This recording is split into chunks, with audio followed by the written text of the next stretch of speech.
Hey, good morning to everybody. Happy Saturday. It's Daryl here. It is bright and freaking early, man. It's 3 a.m. here in Connecticut on the East Coast. Okay, over the last day or two, I've been debating whether or not I would talk about OJ Simpson. And if I did, what was I going to talk about? I'm 58 years old. What happened with Nicole Brown Smith and Ronald Goldman, the main thing that fired this all up happened. It's coming up on 30 years. June will make 30 years since 1994, since the murders of Ronald Goldman and Nicole Brown Smith, and OJ's subsequent trial. And I was debating whether or not I talk about this. Let me say this. Let me get into this really quick first. I look through my analytics every so often to see who's watching my channel, and it goes up and down. Sometimes I have more women viewers than men viewers. Sometimes I have younger viewers, and it goes all over the place. And lately, I've been pulling in younger viewers, like some 18 to 29. I think the majority are in their 30s or 40s. So I started thinking about that this morning. That's the reason I want to talk about this a little bit too. Because if you're, say, 40 years old, you were only 10 years old when this happened. I'm sure you have some recollection of it. But I kind of want to go over it with you guys. And I want to give you guys my opinion. When I saw, and I want to hear your opinion, when I saw that he had passed away, what was the first thing that went through my mind? What was the first thing that went through your mind? You know, is he going to hell? That's the first thing that went through my mind. All right, let's talk about that really quick first. I'm not going to get all religious on you.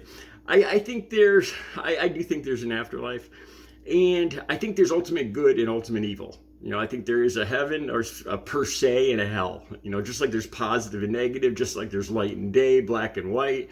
You know, there's extremes of everything, and I think there's extremes with that. There's ultimate good and ultimate evil, and there's probably a place for people that are ultimately evil to go to. I think the people that go there, see, I was raised Catholic, Roman Catholic, and our whole thing is, you know, if you ask for forgiveness, if you really ask for forgiveness, like confession and all that, and then you can be forgiven of your sins. And if you're a murderer, you can go to heaven. It's the people that don't ask for their, like Donald Trump said.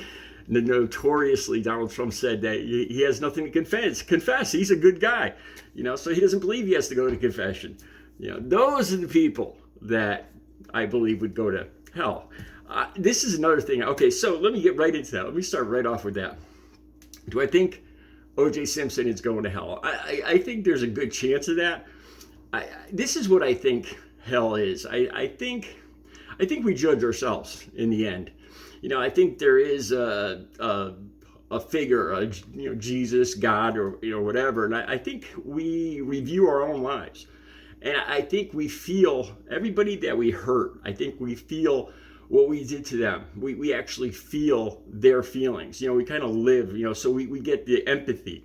You know, that's kind of what I think the whole judgment thing is. And I think the people that just aren't sorry, that don't want forgiveness, I think they're the ones that might go to hell. This is what I thought this morning. I thought OJ might conceivably go to heaven. I mean, that's between him and God, in my opinion. If he asks for forgiveness, then he probably goes to heaven. But this is who I think is going to hell. Seriously. Okay, when I work out every day, I've been watching this TV show. Like I get on the treadmill for over an hour, and I need something to keep my mind busy, so I put on TV shows. And I've been watching after the first 48 hours and 48 hours, where they show court trials. And I've been seeing defense lawyers in this show. This is on A&E. And I'm thinking, man, if there's anybody on this earth, even more than murderers or, you know, people that do terrible things to puppies and kids and stuff like that, the people that are going to hell are these defense lawyers. You know, because I was watching this, like Robert Kardashian, F. Lee Bailey, Robert Shapiro. Those guys, I believe, are going to hell. Like on this show, A&E, after the first 48 hours. You know, these guys, they're defending people. I know this is our system, you know, and they have the right to defense and all that. But you watch this, and I don't understand how these lawyers can defend somebody they know is guilty. Their ultimate goal, like this one show I watched yesterday, was this guy had admitted to horrible crimes, murders. And his lawyer, his defense attorney's goal was to get him back out on the streets before he died, to be able to get out of jail ultimately. And I thought about that. It's like, I think lawyers should be made to live with or next door to everybody they've defended. They want these guys out of jail. Well, let them live with these guys. I know that's not a very liberal view. I'm a liberal guy. Okay, let's get into the whole OJ Simpson thing. Do I think he did it? Yeah, without a doubt, I think he did it. Where was I when I saw this? And this is kind of ironic too, because it's got to do with a relationship. I think OJ Simpson did it because it was a very intimate, personal thing. The way he did this and the ferocity that he did it with. And if I guess, I've seen FBI shows, and usually that shows that it was somebody that was very angry with the person. It was a very personal murder. And then the whole thing with the gloves. I have huge hands, and almost every pair of gloves I have are fit tight. I can't find any gloves that fit me well. So that's bull too. Like with Johnny Cochran in "If the glove doesn't fit, you must acquit."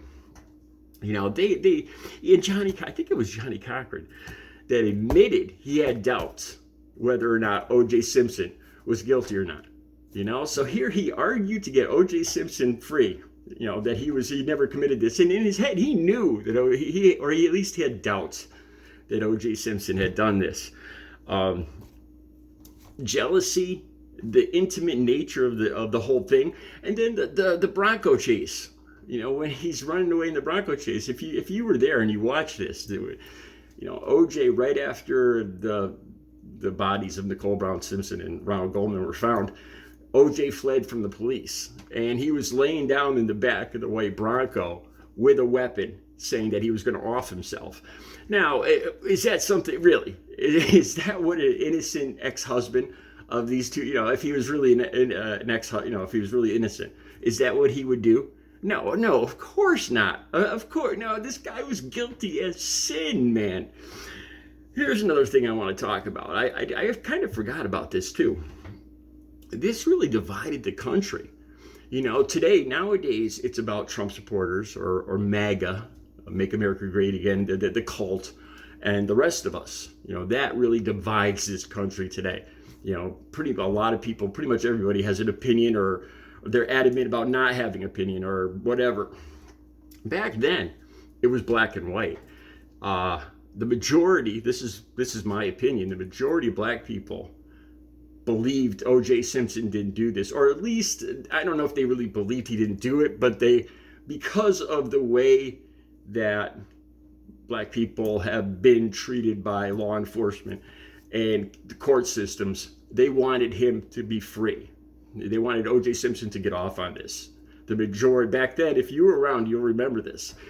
And there was a big division. Like, they would have the nightly news, and they would ask a group of black people or a group of white people, and it was almost right down the middle, where the black people said, "No, free OJ Simpson, man, he didn't do this," and the white people would be like, "Oh, hell yeah, he did this," And back then, it was a long racial divide. Here's a thing I just remembered this morning. Because of the violent nature, or the nature of OJ Simpson, what appeared to be the relationship between OJ Simpson and Nicole Brown Smith, his jealousy and everything, I didn't even realize the irony. Like, when I saw the Bronco Chase, I was dating a girl, and I only dated her for a month, and I didn't even realize the irony of this till this morning. I only dated her for a month. I started dating her. She was a year older than me in high school. Like I said, I was about 28 years old at this point. And I saw her at a bar. And, because back then I was drinking and using and everything.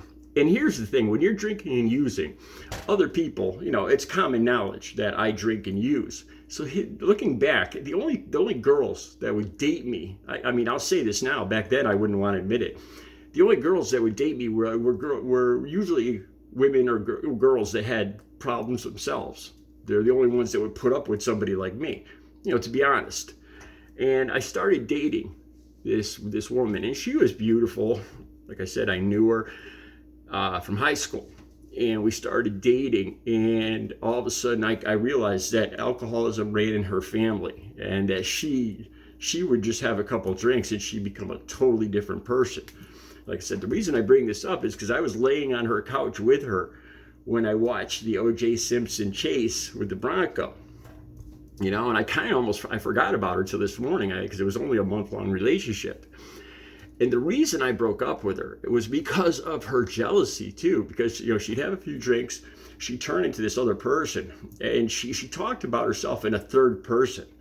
She'd refer to her, well, I'll call her Mary. She'd be like, "You stupid Mary, of course he'd never want me. Or of course he'd never want you," and she'd hit herself in the head. She was a beautiful woman, but she'd have a few drinks and she'd turn into this completely different person. And she'd be like, "Of course Daryl doesn't want you. Look at you, you're fat," and she'd go off on these rants, and like kind of psychotic.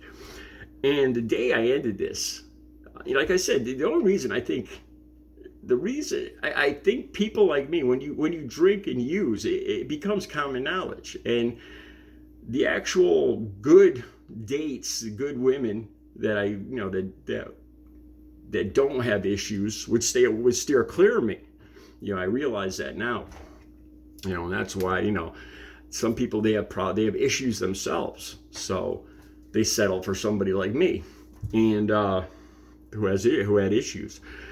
And the thing I remember is this: the night I broke up with her, we went to the beach the night before, and the day before, and that's when I remember her talking in the third person, hitting herself in the head, saying, because she didn't want to take her shirt off. She wasn't fat, but she said, "I don't want people to see me," and then she started talking, "Stupid Mary, of course, Daryl would never want to date you." And the next night, I can't remember, we got, there was just a constant, as soon as she would have a drink or two, of course we were always drinking because I was always using. And I just remember her getting out of the car angry. I dropped her off at her place, and it was winter at this point. And there was ice on the driveway. And she suddenly turned around and started running at my car, and my headlights were hitting her. And I was like, oh my God, what is she going to do? Because she was starting to get violent at that point. And I've told you guys before, I have never, ever laid a finger on a woman. I would never, that's just not who I am. I would sooner get hit in the face, and then ever touch a woman. And that's the thing, whenever I was in relationships and I had the impression that the woman might hit me, I would get out of the relationship, because I'm not going to tolerate being hit myself. And I'm kind of afraid, if it keeps happening for too long, what I might do, what I might have done. But I saw her running at the car in the headlights, and her face, it was just this rage. So I didn't know what to do. So I threw the car, like I was dropping her off at her place, and I threw the car in reverse, and I'm backing up the driveway, and I see her just running with this rage. Where this came from, I don't know. Like, I was just dropping her off, and all of a sudden she turned around and started running at my car. And then I saw her slip and fall on the ice. Just bam. And I stopped for a second because, I care, I don't want to see her get hurt. And she gets up and she's all messed up, and she starts chasing the car again. It was something out of a freaking horror movie. And that's when I broke up with her. Like I said, I didn't realize the irony of this, because I was going to talk about where I was and what I was doing when I saw the OJ Simpson Bronco Chase, and I had totally forgotten about this relationship and the nature of this relationship. It was a jealous, raging relationship, kind of probably similar to OJ Simpson and his. I think honestly, I think color had something to do with it too. I don't know. I see OJ Simpson, he's black. Nicole Brown Simpson was white. And she's dating him. He's a black sports star, and she dumps him, or she divorces him, and then she's dating a white guy. I could see the animosity there, where he might feel dejected. I don't know, I'm guessing. But there was a big racial divide when this happened. The majority of black people thought, or at least said they thought, he was innocent. If they really believed he was innocent, I don't think all of them believed he was innocent.